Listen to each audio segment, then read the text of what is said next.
Saya dilahirkan dari dalam keluarga pejuang anti korupsi. Dari kecil saya disuruh orang tua saya duduk di meja makan, mendengar aktivis-aktivis anti korupsi berdebat mengenai arah negara kita.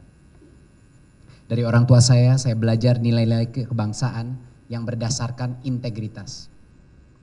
Tapi saya juga sangat beruntung. Keluarga saya mampu mengirim saya kuliah ke luar negeri. Tetapi setiap kali saya lulus, baik S1 maupun S2, saya langsung kembali ke tanah air. Keberatan pribadi dan tim penasehat hukum saya sama-sama menyampaikan keberatan bahwa surat dakwaan yang ditujukan kepada saya mengandung kekeliruan yang mendasar. Oleh karena itu, saya memohon kepada Yang Mulia Majelis Hakim agar hal-hal yang saya sampaikan dalam nota keberatan pribadi ini berkenan untuk diperiksa, dipertimbangkan, dan diputus sebagai satu kesatuan dengan hal-hal yang disampaikan oleh penasehat hukum saya. Majelis Hakim yang mulia, jaksa penuntut umum yang terhormat, dan hadirin sidang yang saya hormati. Saya pertama ingin bersyukur kepada Allah Subhanahu wa Ta'ala atas semua berkah yang diberikannya dalam hidup saya. Saya dilahirkan dari dalam keluarga pejuang anti korupsi. Dari kecil saya disuruh orang tua saya duduk di meja makan, mendengar aktivis-aktivis anti korupsi berdebat mengenai arah negara kita. Dari orang tua saya belajar nilai-nilai kebangsaan yang berdasarkan integritas. Tapi saya juga sangat beruntung. Keluarga saya mampu mengirim saya kuliah ke luar negeri. Tetapi setiap kali saya lulus, baik S1 maupun S2, saya langsung kembali ke tanah air. Walaupun banyak kenyamanan yang bisa saya dapatkan berkarir di luar negeri, Indonesia selalu menarik saya kembali. Memang Indonesia punya banyak masalah, tetapi di dalam permasalahan itulah saya merasa bisa berkontribusi. Banyak orang tidak tahu sejarah Gojek yang penuh dengan keringat dan tetes air mata. Saya mengunjungi puluhan pangkalan ojek hanya dengan bekal traktir kretek dan kopi. Saya berupaya meyakinkan mereka bahwa ada cara yang lebih baik untuk meningkatkan nafkah mereka. Orang menertawai saya di awal perjalanan Gojek, menuduh ojek tidak bisa dipercayai, tidak profesional. Tapi bertahun-tahun saya pantang mundur dan terbukti ojol sekarang menjadi pilar ekonomi Indonesia. Gojek menghidupi lebih dari 3 juta masyarakat Indonesia pada saat ini, baik driver maupun UMKM. Saya tidak mendirikan Gojek untuk memperkaya diri. Saya mendirikan Gojek karena saya melihat potensi ekonomi dari teman-teman ojek yang tidak dilihat orang lain. Sama juga perspektif saya dengan sistem pendidikan di Indonesia.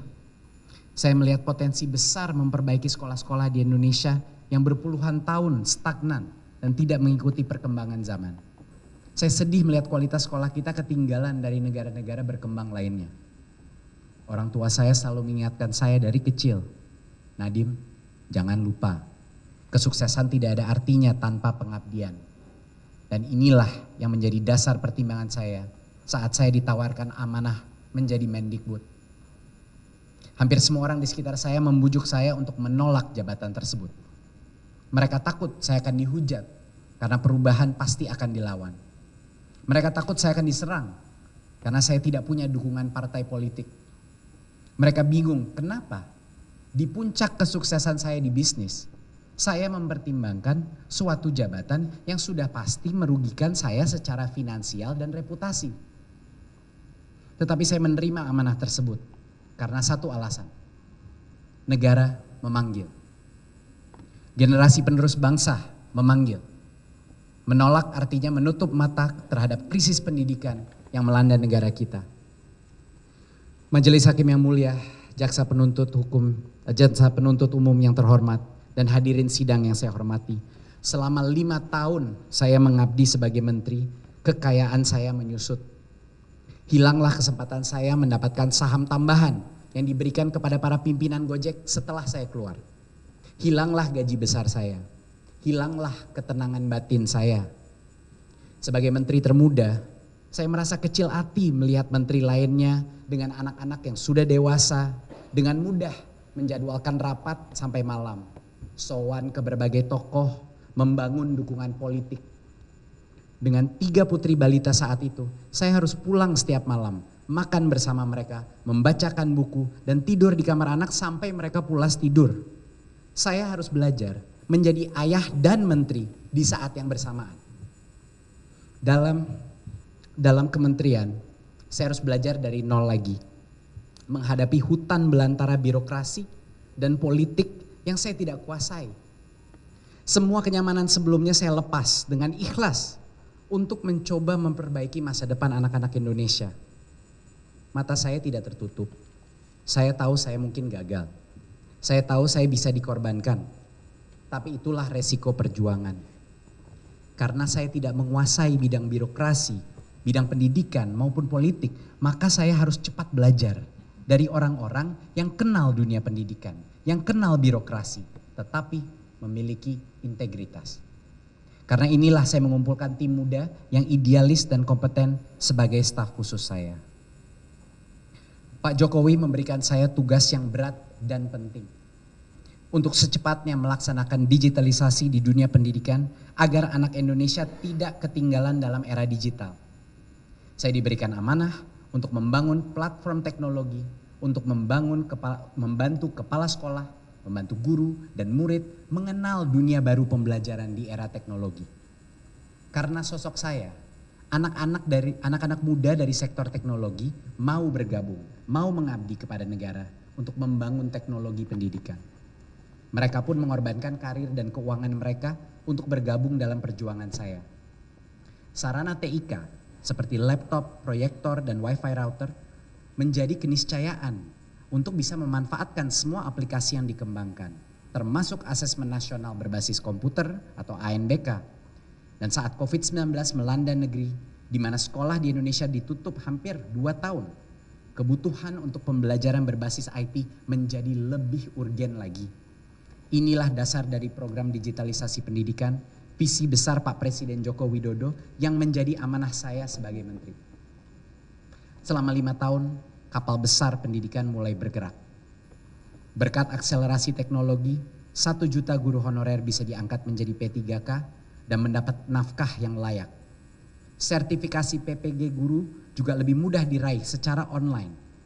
2 juta guru mengunduh aplikasi platform Merdeka Mengajar untuk melakukan pelatihan kurikulum mandiri gratis yang menghemat triliunan anggaran pelatihan. 100.000 guru penggerak terekrut dan dilatih secara online dan ratusan ribu mahasiswa bisa menemukan semester magang di industri dan di luar negeri melalui platform Kampus Merdeka. Semua itu berkat teknologi. Tetapi beda tipis perbedaan antara idealisme dan kenaifan. Yang terbukti dari kasus ini adalah saya lengah dalam mengantisipasi adanya resistensi terhadap perubahan. Bersama saya, anak-anak muda yang idealis dan berani masuk ke dalam kementerian penuh dengan semangat, tanpa menyadari perlawanan sengit yang akan kami hadapi. Ternyata dengan mengutamakan transparansi dan teknologi, banyak sekali pihak lama merasa dirugikan, merasa terancam. Kasus ke saya bukan kasus pidana, melainkan narasi gesekan antara kelompok baru yang inginkan perubahan dan kelompok pemain lama yang ingin mempertahankan status quo. Inilah mengapa isi dakwaan tidak bertumpu pada fakta dan bukti pidana, melainkan narasi saksi-saksi yang dirancang agar persepsi bahwa tim saya memaksa, mendorong suatu keputusan atas perintah saya. Jangan sampai persidangan ini menjadi perdebatan subjektif dan ketidaksukaan terhadap kepribadian seseorang yang berpotensi menjadi pengalihan dari isu utama yang dipertanyakan masyarakat. Apa tindakan pidananya? Majelis Hakim yang mulia, Jaksa Penuntut Umum yang terhormat, dan hadirin sidang yang saya hormati. Sejak saya menerima dakwaan, saya telah berulang-ulang kali membaca dan mencoba memahami dakwaan yang saya terima. Semakin saya baca, semakin bingung diri saya apa yang dimaksud. Karena saya mendapatkan penjelasan yang tidak lengkap. Hal pertama yang tidak jelas dan cermat dalam dakwaan adalah tuduhan bahwa saya memutuskan perpindahan dari Windows ke Chrome OS. Namun dalam dakwaan tidak diperjelaskan apa basis argumen dari tuduhan ini. Dakwaan mengaburkan narasi saksi, meeting interim, dan keputusan formal, sehingga tidak jelas siapa yang sebenarnya memutuskan Chrome OS. Sepanjang 5 tahun menjadi menteri, saya hanya menghadiri satu meeting mengenai kebijakan Chrome OS versus Windows di tanggal 6 Mei 2020. Di mana saya dipaparkan rekomendasi tim teknis yang sudah mengerucut ke Chrome OS. Chrome OS diputuskan di tahun 2020 oleh Dirjen dan Direktorat terkait. Dan meskipun menurut saya keputusan Chrome OS sangat masuk akal, tidak ada satupun tanda tangan saya dalam keputusan Chrome OS di tahun 2020. Dakwaan ini tidak cermat dan jelas karena tidak menjelaskan kewenangan masing-masing pihak dalam keputusan Chrome OS. Bahkan di awal tahun 2020 saya menandatangani Permendikbud nomor 11 tahun 2020 tentang petunjuk operasional dana alokasi khusus fisik DAK bidang pendidikan yang melampirkan keputusan Windows sebagai operating system tunggal. Kenapa bisa terjadi?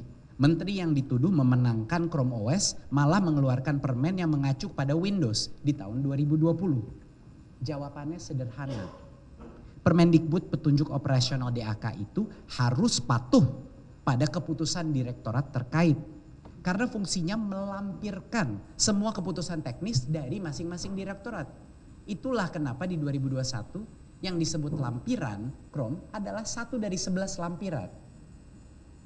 Dakwaan mengaburkan fakta dengan menyebut Permendikbud nomor 5 tahun 2021 tentang petunjuk operasional dana alokasi khusus fisik reguler bidang pendidikan sebagai bukti keputusan mengunci Chrome OS. Padahal Permendikbud petunjuk operasional DAK itu bersifat umum dan wajib melampirkan semua keputusan terakhir dari setiap direktorat terkait. B. Hal kedua yang tidak dijelaskan secara lengkap. Surat dakwaan menyatakan telah ada perhitungan kerugian negara yang dilakukan BPKP yang baru dikeluarkan setelah saya menjadi tersangka di November 2025. Bahwa saya bisa menjadi tersangka sebelum ada formal hasil kerugian dari BPKP membuat saya kaget dan bingung. Dakwaannya mengaburkan fakta hasil audit karena tidak menjelaskan bahwa BPKP sudah mengeluarkan 2 hasil audit atas permintaan kementerian di tahun 2023 dan 2024. Dan tidak ditemukan temuan harga yang tidak tepat ataupun tidak wajar. Tiba-tiba setelah saya ditahan, keluarlah hasil kerugian 1,5 T dari BPKP yang bertolak belakang dari hasil audit mereka hanya 1 tahun sebelumnya.